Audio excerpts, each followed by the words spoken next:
Hey everybody, in today's video I'm going to be going through my entire physical PlayStation 2 collection.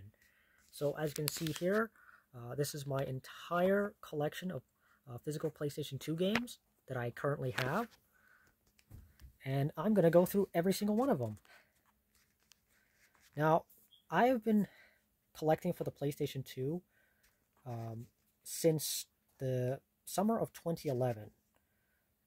So that was when I first got my PlayStation 2 for the very first time. It was towards the end of the generation. So a lot of the games were pretty cheap back then. But at the same time, however, the games themselves were, the good ones I should say, were also hard to find and otherwise, I guess, expensive, I suppose. I was also pretty oblivious to a lot of franchises because I didn't have home internet at the time, so I couldn't just go look up what are some of the best PS2 games on the market. I just had to look at the box art and figure out whether or not I liked it or not. Which is usually how it used to work. Which is how it used to work back in the old days of the early days, sorry, of video games. Now, fortunately for me, I had a relative who gave me at least half a dozen or so titles to start off. He let me borrow them, but honestly, it's been 13 years now, almost 13 years, so there's a good chance that he's probably not going to get them back. So, but before that, actually, yeah, you know what? I think I'll save the loose copies for later. Yeah, so let's start off with the ones that my relative gave me. First off, we have Dragon Ball Z Budokai on the PlayStation 2.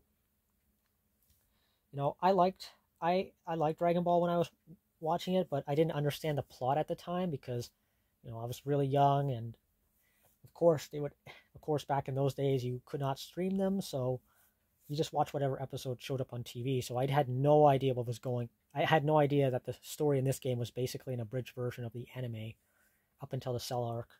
Game itself was fun, but after playing the story, I kind of just didn't bother with the other modes. I didn't really have anybody else to play with. But yeah, this was the start of the Budokai trilogy. I believe the successor to the Budokai trilogy, Budokai Tenkaichi, is getting a 4th entry soon. So, so I'm sure there's maybe I might check it out. Who knows? But yeah, this is basically it when it comes to Dragon Ball Z and me. Next up, we have a game that I really liked when I first played, Genji: Dawn of the Samurai. Now, when I first played this, I thought it was called Genji. It's Genji. But anyways, this is a historical action game. The sequel to which spawned a very infamous meme. The giant enemy crab meme at the PlayStation 3 E3 presentation. Yeah, that game is a sequel to this game, which I actually really like. You get to play as 2 characters from like historical Japan, and although I'm sure there are a lot of people can point me to a lot of better games, I really enjoyed it at the time. I will say though, the sequel, Days of the Blade, Genji Days of the Blade, is quite possibly the worst PlayStation 3 game I've ever played. Period. But we'll get there when I no, I don't even have a copy of that game anymore. But yeah, it was probably the worst PS3 game I had played at the time. Don't know about my opinions now, but who knows. Next up, Lego Star Wars the video game. Now, I had a lot of fun with this one. This one ended up prompting me to get into a lot of the other Lego games, like Lego Star Wars: The Complete Saga on Nintendo DS. I really enjoyed my time with the DS games. Even though they were much smaller in scope, I enjoyed them because of their more linear design as opposed to the more open world designs of like later Lego games, which I found a bit alienating at the time. But yeah, this was the first Not only was it the first Lego game I played, but also the first one ever released featuring or first major one, I should say, that was really popular. Next up, we have Crimson Sea 2. I never actually finished this one. I tried looking this up, but I could barely find any information on this game online. I can't even find out, and I can barely find out any information about the first game. Never mind this game. But yeah, Crimson Sea 2. Never finished it, but it's in my collection, and who knows, maybe one day I will finish it. Next up, Gauntlet Dark Legacy. I didn't get very far into this one either, so yeah, not much to say.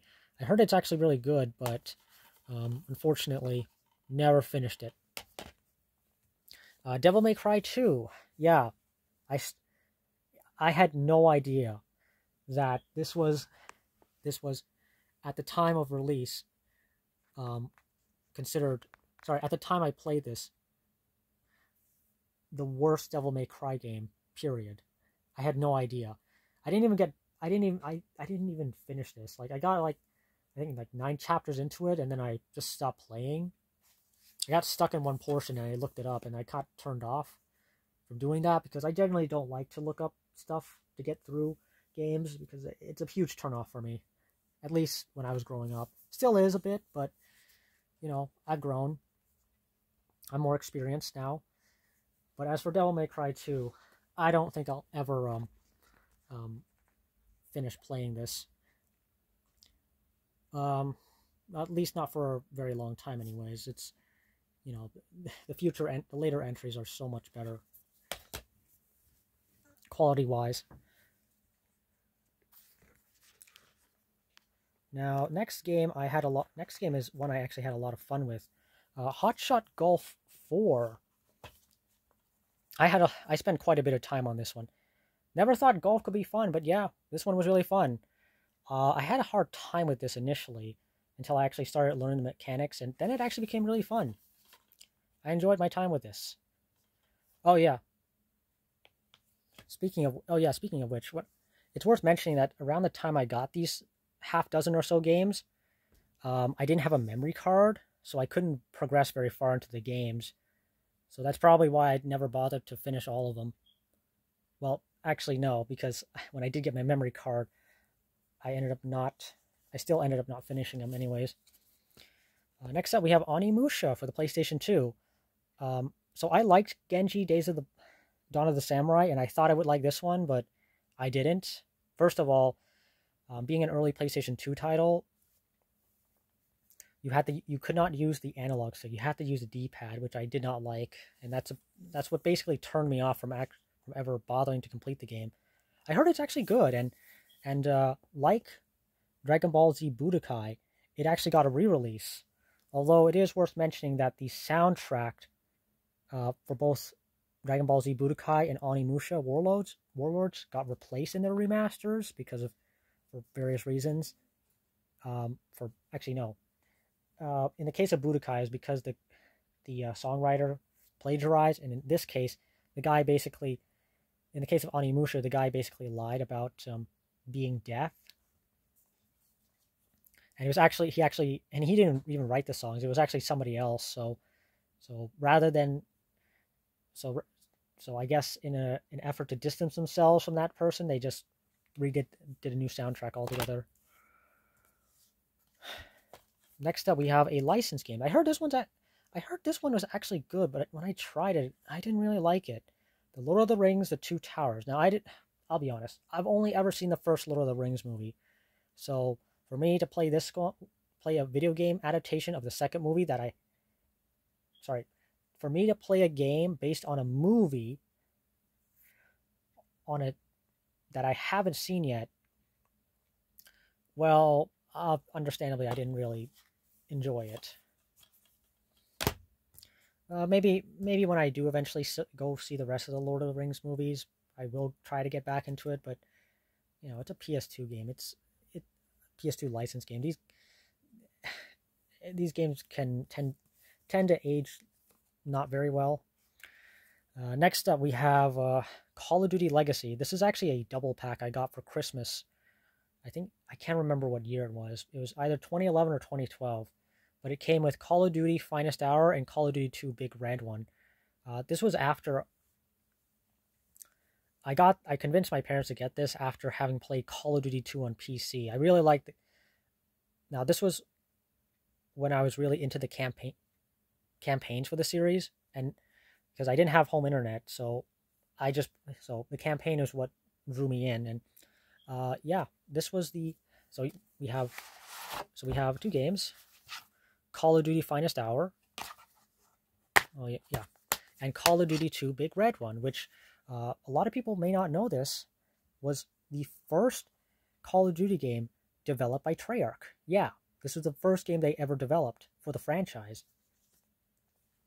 And this was released almost the same, released the same month as Call of Duty 2 on PC and Xbox 360. So, yeah, this was one of those games that was made during a time when it was pretty normal for titles to bear the same or similar name, but be completely different across multiple generations of consoles. But yeah, that's Treyarch's first foray into Call of Duty, and of course they were eventually asked to come back and develop Call of Duty 3 for the next year, which was done in a very tight schedule. And then eventually they were given a 2-year schedule, 2 years to develop World at War, which is still one of the better Call of Duty games, campaign-wise anyways. Next up, we have Hot Shot Tennis. I'll be honest, I don't even remember when exactly I got this. I try to keep these games in some sort of order, more specifically the order I got them. I don't remember the order. I don't remember where I got at what point I got this. But yeah, I had some fun with this one. Even my sister liked it. Now, I am aware that in Japan the franchise is owned by a different name called Everybody's Tennis, or Everybody's. Okay, sorry, it's a spin-off. This Hot Shot Tennis is a spin-off of Hot Shot Golf, and Hot Shot Golf in Japan is called Everybody's Golf, but for marketing reasons they call it Hot Shot Tennis and Hot Shot Golf instead. But yeah, this was the tennis spin-off of this is the tennis spin-off of Hot Shot Golf. I'd like to point out that my collection of PS2 games was actually much bigger than what you actually see here. It was pretty sizable. I actually owned quite a number of sports games before, but I traded them. I've actually regretted trading a good chunk of my PS2 library in hindsight. I really should have kept a lot of them, or at the very least have made some videos including them. But of course, how could I have known to have that sort of thing is important. But anyways, moving on, we now have Shadow the Hedgehog for the PlayStation 2. Much like Hot Shot Golf 4, yeah, this is the greatest hits label. So yeah, this one, despite how ridiculous of a concept it was, it ended up selling well. Now I got this at a Value Village for $5, I think. I had previously played the GameCube version, and boy, when I loaded up the PS2 version, I could immediately tell the difference. I think the frame rate is worse, and the loading screens are also a bit longer. That's unfortunately generally the case for all the Sonic games released on PS2. They were always worse than their Nintendo or Xbox equivalent, just because the PS2 was the weakest of all the systems.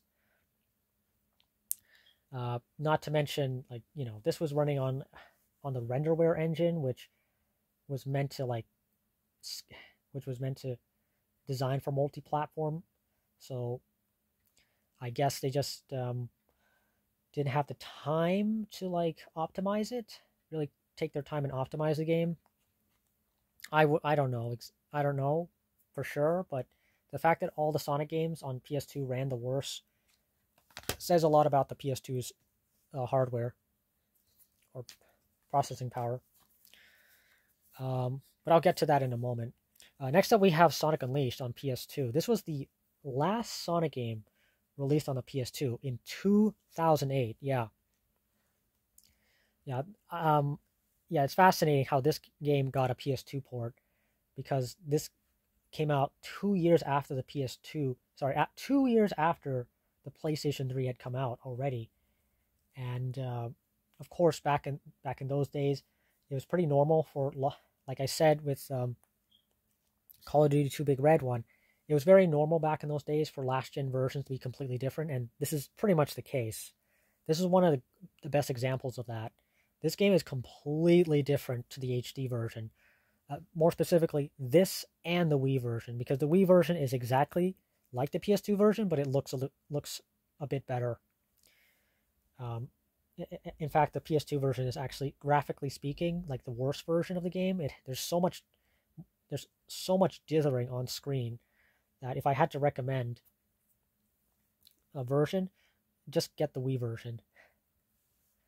At least between this and the PS2 version, just between that and the PS2 version, more specifically. You even have motion controls on the Wii version, which is neat, I guess. Unless, of course, you're a PS2 enthusiast, then okay, yeah, the PS2 version is fine.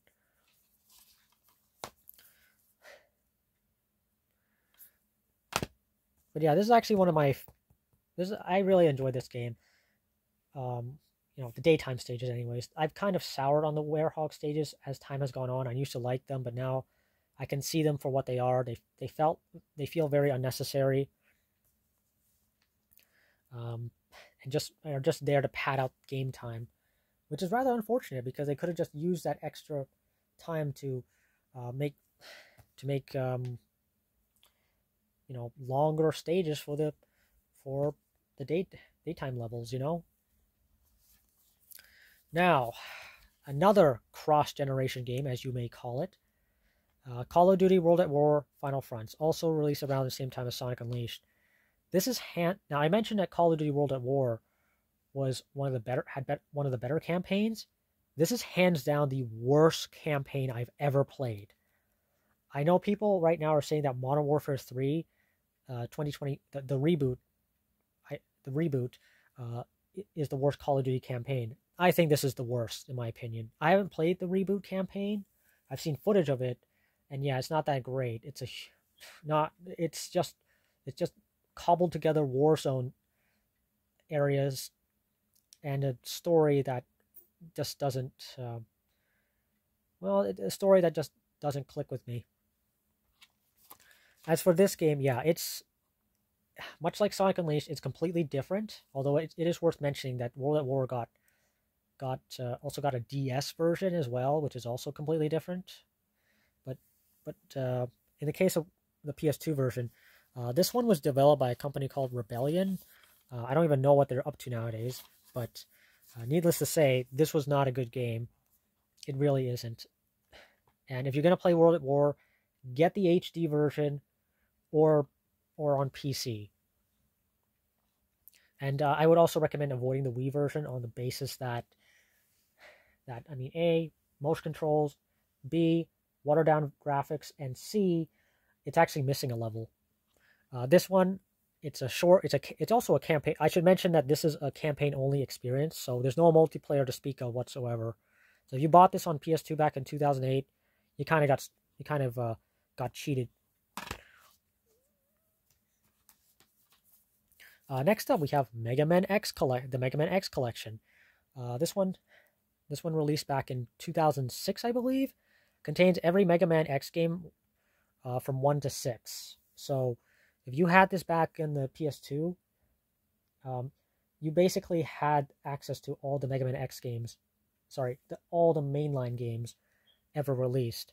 Now, I am aware that, unfortunately, I think this box has seen better days. I definitely need to take better care of it. But I got this for $5, which was an awesome deal. I've only gone through the first Mega Man X game, though. Never got through the rest of them. I should honestly go back and play all of them. Though nowadays I'm probably just going to stick with the Mega Man X Legacy Collection that's available on modern platforms. I can't remember which version of Mega Man X3 that's on this disc. I know there was an SNES, but also a PlayStation version, which was a bit different. I can't remember which one of those is on here. But yeah, the version included on the Mega Man X Legacy Collection is the version of Mega Man X3 included on the Mega Man X Legacy Collection on modern platforms is different than the one on this collection. I just don't remember which version it is. It might be the PS1 version. I'm not sure.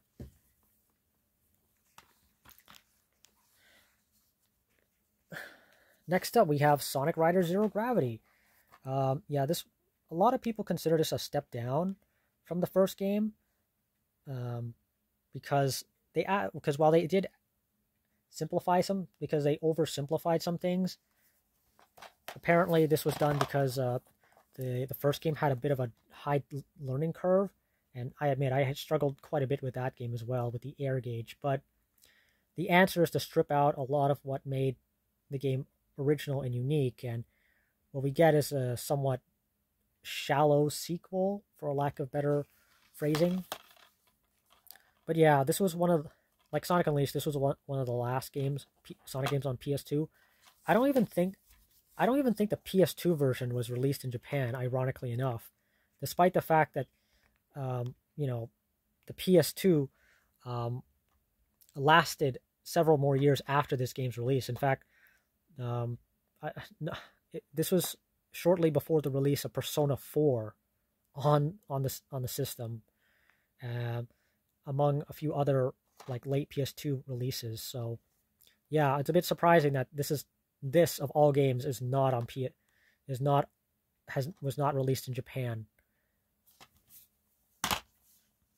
Although I will say, if you actually prefer having like traditional controls over motion controls, I suppose this version is better, though, especially since with the Wii version, you cannot use the classic controller. So if you're playing Sonic Rider Zero Gravity on a Wii U, your only options is the motion controls, since since the Wii version only supports GameCube controller and and the Wii remote. Okay, so next up we have the Getaway. Actually, no, let's show all three of them at once. The Getaway, Enter the Matrix, which is obviously another movie tie-in game. Although they actually recorded live-action sequences for this game, which were eventually included in a later DVD release. So this game is no longer relevant. You don't have to play this anymore. You can just go watch watch some DVD, or better yet, just go look it up on YouTube or something. And finally, another licensed game, Disney Pirates of the Caribbean at World's End. I can't remember which movie this was. I've only seen like the fourth one. But yeah, I got these three games with one of those fat PS3s, the ones that come with backwards compatibility. Unfortunately, that backwards compatible PS3 that I got got the yellow light of death. I tried to get it fixed, but unfortunately it was not a permanent fix. So I'm kind of stuck with it now. And of course these three games, which I honestly have very little interest in playing. So, okay, now let's move on to the final batch of games here. So first is SOCOM US Navy SEALs, SOCOM 2 US Navy SEALs, and my loose copy of SOCOM 3 US Navy SEALs. Yeah, so growing up, I actually got these three copies very, very recently, but I actually used to have a copy of SOCOM 3, and I still have my save file from all the way back then. I believe I had it first got SOCOM 3 back in 2012. Yeah, and I really liked that game. I really liked that game back then. I can't remember. Gosh, I can't remember if it was SOCOM 3 or another game where I got stuck at and I had to look up how to do it. But I can't. My memory is very fuzzy, but I remember playing at least 2 of the SOCOM games. I can't remember which one, what the second one was. I can't remember if it was SOCOM 1 or 2 I played, but I definitely played the third one, and I really liked it. It's a shame that the franchise has gone dormant, apparently, but you know, Sony, of course, they want a high return on investment, and they got Call of Duty for that. Another franchise that has unfortunately gone dormant, Tom Clancy's Ghost Recon 2 and Ghost Recon Jungle Storm. Now, much like the previous games I had mentioned, previous cross-generation games I mentioned, or sorry, no, like I said earlier with the PlayStation 2, it was the worst, it was the weakest of the 3 systems, so the ports were often the worst in overall quality, like performance-wise. In the case of Ghost Recon 2, you can see here it says 2007 First Contact. Well, the reason for that subtitle is because the Xbox version says 2011 Final Assault.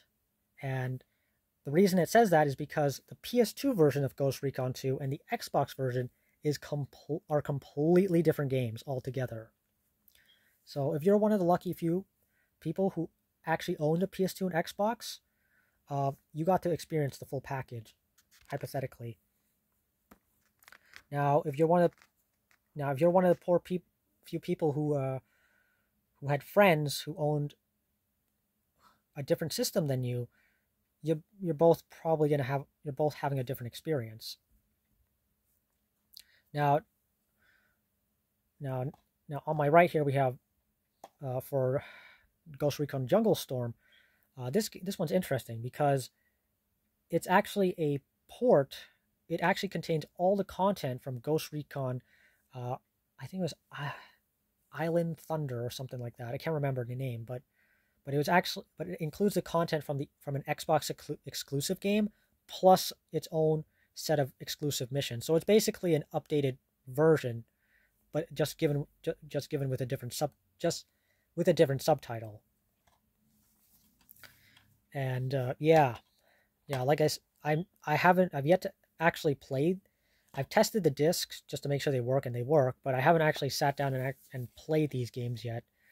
I actually need to get myself a component cable because, as a few of you may have seen on my previous video that I uploaded on YouTube, I tried to connect composite cables to an HDMI adapter and then connect it to my HD TV, and the results were pretty poor. Like using composite cables on a HD TV is not a good way of playing a game at all. I highly advise against playing your games that way.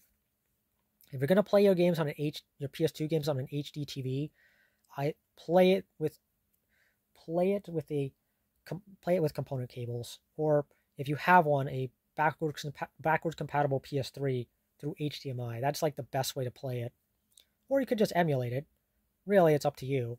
But just don't use composite cables unless you're using an old school CRT, which interestingly enough is what a lot of these games are designed for anyway. So yeah, unless you have like a CRT television, the game's not going to look that great on a flat screen. But with that out of the way, we have the final game, Disgaea, Hour of Darkness. Now, this game I regret getting almost immediately after purchasing because there was a Switch version which was much better. But unfortunately, I could not return the game, so I'm kind of stuck with it. But hey, maybe I'll try it out, see if I like it. Who knows? All I know is it's an Atlas game, so these things are supposed to be like rare, I guess, but not really, because Atlas has a habit of like re-releasing a lot of their games with added bells and whistles, and making the previous version often irrelevant, unless of course you're Persona 3, where they added but also took away content. But that's aside from the point. Point is, if your only option is a PS2, it couldn't hurt to try this game, I guess. I mean, it's got like 5 sequels, so it's obviously good. It obviously has an audience, and maybe you're one of them. But yeah, that pretty much does it for this video, guys. That's my entire PlayStation 2 collection. Like I said, it used to be much bigger, but I traded most of my games, and you know, my word of advice is don't trade your games unless you're absolutely sure you do not want them anymore, or you just don't have space to store them, and you know that they're not going to, and you know for a fact that they are, I guess, something that you don't want to buy back later, because otherwise you're going to end up like me here, regretting every day how I traded my copy of Dot Hack Mutation, which has still yet to get a re-release to this day. Thankfully, I did trade it for Metal Gear Solid HD Collection, so it wasn't a complete loss, but still, I could have held on to it. But that's going to do it for this video, guys. If you like what you saw and want to continue seeing more of this sort of content, as always, like, comment, and subscribe, and I will see you next time. Good night, everybody.